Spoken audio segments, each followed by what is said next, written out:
Hello, aspiring call center agent. This is Nayumi Cee speaking. For today's topic, we'll talk about tips to pass your screening, initial, final interview, and assessments at VXI. So this is mainly dedicated for my referrals because I do referrals, and if you want me to refer you, I can. Just send me a direct message at my Facebook page named Nayumi Cee. And also, of course, this is also dedicated for those applicants just like you. So if you are planning to do walk-in application, you're planning to apply online, that's also possible. And yeah, I created this mainly because each time I have referrals, they would ask me, okay, Ate Nayumi, what's your tip in order for me to pass the interview or the assessment? And I figured out to simply create a video, so if ever they ask me that question, I'll just send this link to them. Okay, and so yeah, by the way, before we begin, I'd like to let you know that I'll give you first a three general what do you call this, three general tips to pass your interview.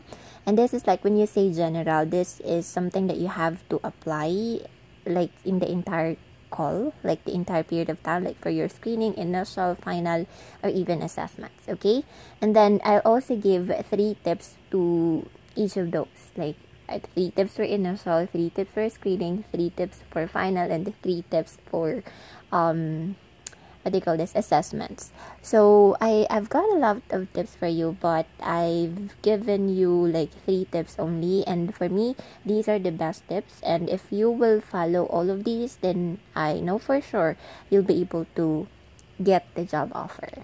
Okay, and so yes, as you can see, the first tip is never miss the call, because it's useless if you prepared a lot, you've watched my videos and research and such, and then you missed the call. So make sure to keep your lines open at all times. Yan yung lagi kong habilin sa kanila. Even at night, possibly even when you are taking a bath. Like, I have a referral, and then the interviewer called her while she is taking a bath. Good thing she was able to answer the call, and then she told the interviewer that, okay, I'm still taking a bath, maybe you can call me at a later time.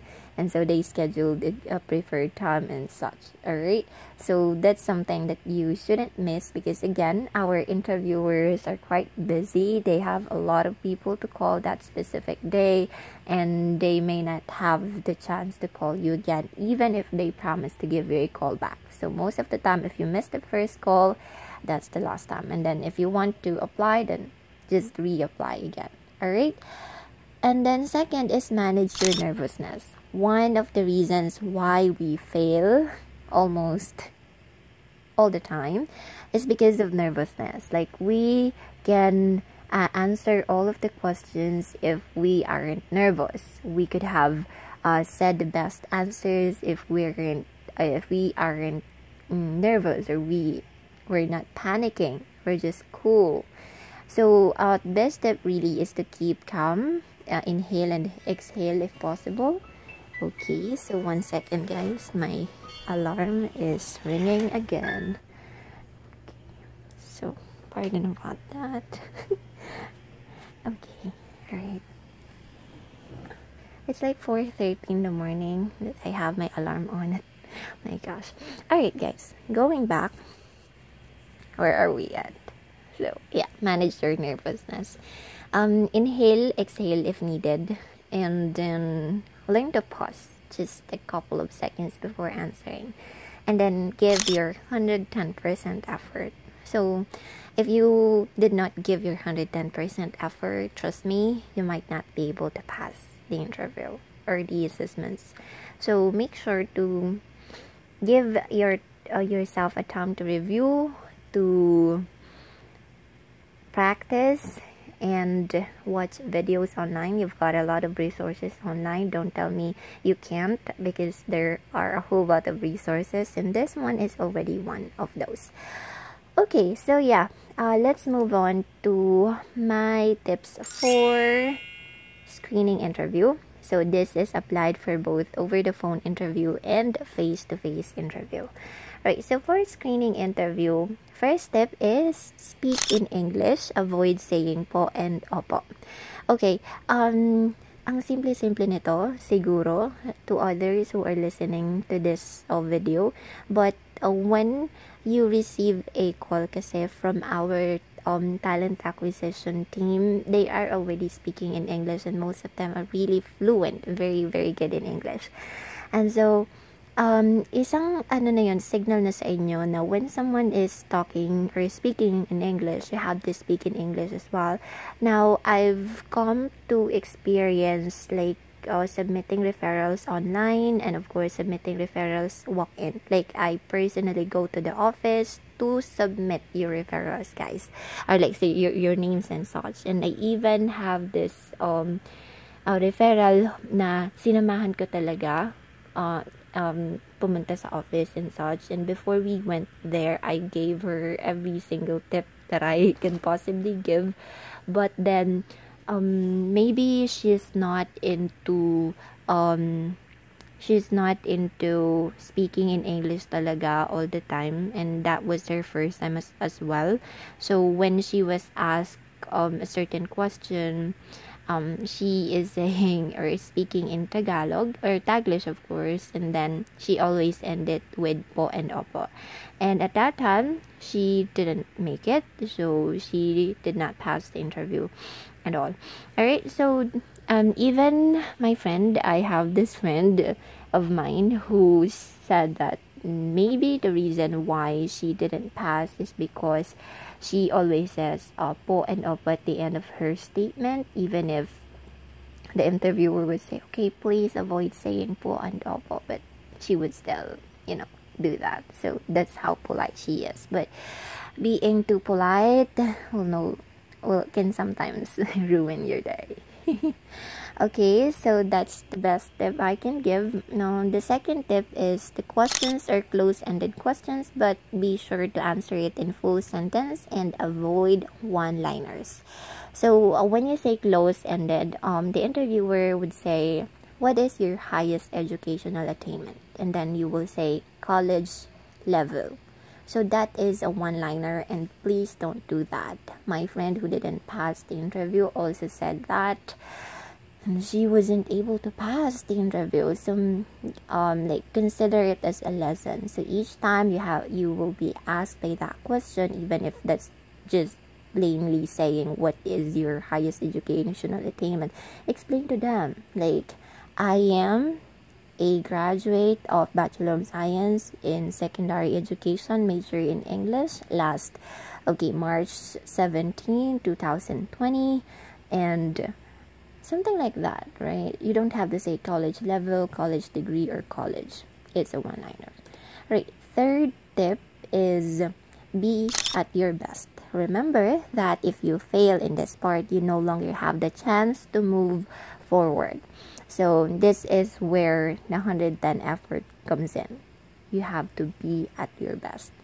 Okay, consider it as something that you will never get back once you lose. Because if you fail, you have to wait 2 more weeks in order to reapply again. And that's a long wait, So make sure to do the best you can the moment you apply. Alright, so I have here tips for initial interview, and this is again applied for over the phone and face-to-face interview as well. So the first tip is avoid giving different answers to similar questions asked. So most of the time kasi, the questions that was asked you in your screening interview can be asked in your initial interview as well. And your interviewer are just the same person. And then if they give you similar questions and then you answer differently, then they will be confused. That means that you are not as honest as possible, because you are giving them different answers to each question, which is supposedly just one. Okay, so avoid doing that. They remember what you're telling them, by the way. Number 2 is be attentive. Avoid making your interviewer repeat her questions. Okay, this is also applicable, especially if you are over the phone interview. So avoid distractions, go to a quiet room where ikaw lang talaga yung nandoon. And so you can listen to her voice and you don't need to repeat asking questions kasi it's a no-no kung sa kanila pa lang hindi ka na ganun nakikinig, how much more sa customer mo, right? So number 3 is, by the way, this is a long video, pardon, I hope you can still, stay with me.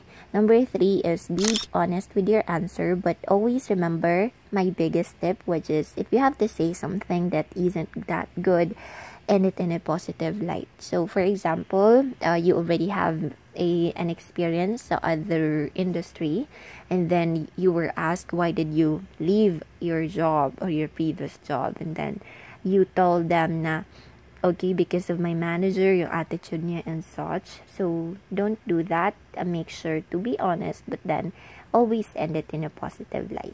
Alright? So positive pa din. Huwag kang magtatapos ng negative kasi reflection yan ng iyong character, and maybe if you quit, kapag na-hire ka nila, tapos nag-quit ka sa job, tapos nag-apply ka sa ibang company, tapos tinanong sila kung bakit ka nag-leave sa VXI, sabihin mo, laitin mo din sila and such. So, they don't want that.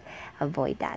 Alright, so dito na tayo sa 3 best tips for final interview. Same thing for over the phone and face-to-face. So, remember to always say yes to behavioral-related questions. So, if you've been watching my videos about interview questions and answers, I always say yes and yes and yes to behavioral-related questions. So, what are those types of questions? Those are yung questions na, are you willing to work on-site? Are you willing to work in shifting schedules? Are you willing to work during holidays? So, you have to always say yes to that, because if ever nagsabihin mo, no, I don't want that, then automatic ka ng tanggal. Ganon. Kahit umabot ka pa ng final interview. Okay? And by the way, I'll also include my playlist sa link sa description box para makita rin ninyo yung iba ko pang videos about VXI. Number 2 is be prepared to do mock call. Especially if you're a newbie, most of the time, nagmamock call talaga sila. Pero sa mga may experience na hindi na sila nagmamock call kasi alam na nila yung call handling. So, make sure to also practice mock call. And I also have videos about mock call. Lilink ko lang din sa description box down below. Right, number 3 tip is be ready about questions related to staying in the company, living in the company, and then handling stress and pressure. Kasi parang final interview ka na, parang isasama ka na talaga nila sa job offer. Kaya congratulations pag nakarating ka dito. So, tatanungin ka nila, ano ang makakapag-stay sa'yo sa company, ano yung maaring reasons, bakit ka aalis sa company, at paano mo i-handle yung stress and pressure kapag nag-work ka na. So, I have sample answers to that question or to this situation. I'll put the link in the description box as well. And then, also, 3 best tips about assessments. This is for face-to-face kasi hindi sila nakakagawa ng assessment online. Although, kapag nag-apply ka online using your chatbot, meron silang super simple lang na assessment, pero hindi naman yun talaga yung basis whether you'll pass or not. So, yung assessment nila is Brailleats. So, make sure to study Brailleats. I have a video about Brailleats. It's a long video. So, dun ko binigay lahat ng tips and techniques. So, watch it na lang din. I'll put the link again sa description box. And number 2, for Brailleats, make sure to avoid fillers, dead air, and speak within the period given. So, pag sinabing you have to speak in 2 minutes, you have to speak in 2 minutes, and then speak without dead airs. But you can pause for like 1 to 2 seconds, but not over 10 seconds. Okay? Alright, then lastly is practice typing as fast as you could. Make sure all of it is accurate or error-free. Kasi meron din silang typing test. So, I think the average passing rate for that is 43 words per minute. So, you have to, type as fast as you could. And that's it, guys. I hope you've learned something out of this video. And make sure to like this like my Facebook page. It's Nayumi Cee. So that's where you can send me private message if you have questions, or if you want me to refer you to VXI, I can do that. Just give me your name and number. And yeah, make sure to share this video, like this video if you liked it, follow me in my social media accounts, and comment down below. You can also suggest, topics that you want me to cover, because I do that. Most of the videos I make is mainly because of your requests, guys. And yes, make sure to subscribe to my channel as well, and I'll see you again next time. Bye.